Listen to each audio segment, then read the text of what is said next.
Patrick Marlière, merci d'être notre invité sur BFM TV, météorologue et directeur d'Agathe Météo. Est-ce qu'on a des chiffres qui démontrent une évolution des incendies, ne serait-ce que cet été, par exemple?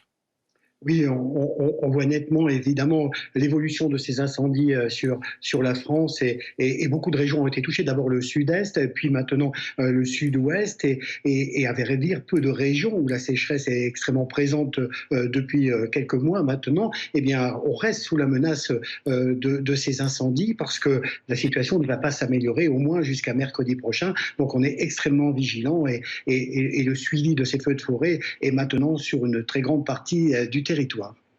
On va parler dans un instant du sujet de la canicule aussi qui nous concerne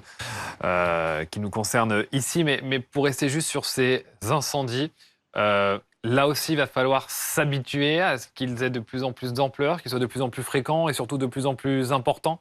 Écoutez, lorsqu'on regarde effectivement les paramètres météo et cette fameuse règle des 3,30 qui provoque ces incendies, en tout cas qui favorise ces incendies, c'est-à-dire une humidité inférieure à 30%, c'était le cas par exemple à Biscarrosse, 25% seulement d'humidité il y a moins d'une demi-heure, des vents qui soufflent à plus de 30 km par heure en rafale, et c'est le cas aussi, et puis évidemment des températures qui dépassent les 30 degrés, ben on est largement au-dessus, vous voyez que toutes les conditions sont réunies, donc évidemment on est extrêmement prudent et on suit l'ensemble des feux de forêt qui pourraient se produire sur l'ensemble du territoire. Mais évidemment, on est alerté aujourd'hui et il faut être extrêmement prudent, vigilant et éviter toutes les bêtises qui pourraient se produire. Mais malheureusement, des feux de forêt peuvent se déclencher et on l'a vu dans le sud-est à partir des transports SNCF. Donc vous voyez que vraiment toutes les conditions sont réunies sur l'ensemble de la France et pas seulement dans le sud-ouest et le sud-est, mais aussi dans le nord-est. Et peu de régions sont épargnées par ce risque.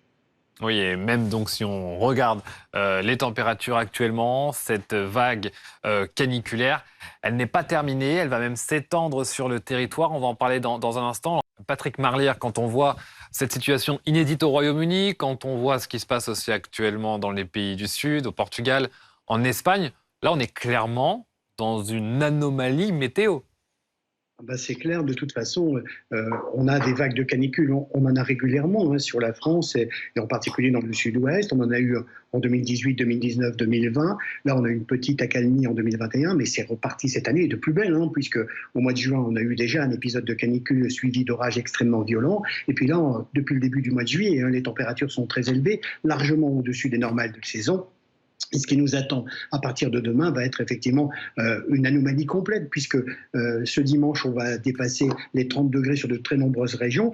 Et puis surtout, la journée de lundi, on sera entre 30 et 35 degrés, voire 40 degrés sur toute la France. C'est-à-dire qu'il n'y a quasiment pas un seul département de France qui ne va pas dépasser la barre en mercure des 30 degrés. Donc ça, c'est exceptionnel. Et ce sera certainement la journée la plus chaude jamais mesurée sur l'ensemble du territoire. Alors, dans le sud-ouest, dans cette journée de lundi, avec plus de 40 à 44 degrés, puis ça va remonter dans la journée de mardi vers le nord, d'abord l'Île-de-France et les Hauts-de-France, où là aussi, le mercure va dépasser les 40 degrés, et pas que sur l'Angleterre, évidemment, même l'extrême nord de la France, la Belgique. Vous voyez qu'une grande partie de l'ouest de l'Europe est touchée par cette vague de canicule. Et puis après une petite accalmie en milieu de semaine, où on va surveiller la tendance orageuse, et bien ça va repartir de plus belle en fin de semaine prochaine et notamment pour le 23-24 juillet où un nouveau coup de chaud va toucher le sud de la France.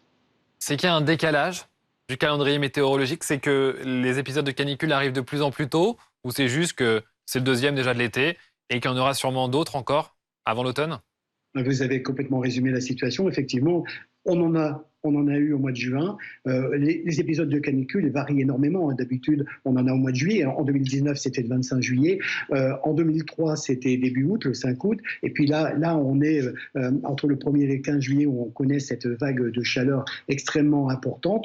Ouais, une petite accalmie ici en milieu de semaine prochaine, et ça repart de plus belle avec plus de 30 degrés. Alors évidemment, on peut être surpris, les gens disent c'est l'été, il fait chaud, mais oui, il fait chaud, mais enfin là on est 15 degrés au-dessus des normales de saison, ça veut dire que effectivement 30 degrés sur la moitié sud, c'est assez normal en juillet et en août, mais pas 40 ou 45 degrés. Et puis dans le nord, Dans le nord, 30 degrés, là aussi, c'est exceptionnel d'habitude. Là, c'est 40 degrés qui nous attendent mardi. Ben, vous voyez que là, la situation est un peu aussi préoccupante côté des chaleurs. Et puis, on voit l'impact que ça a, évidemment, sur les feux de forêt.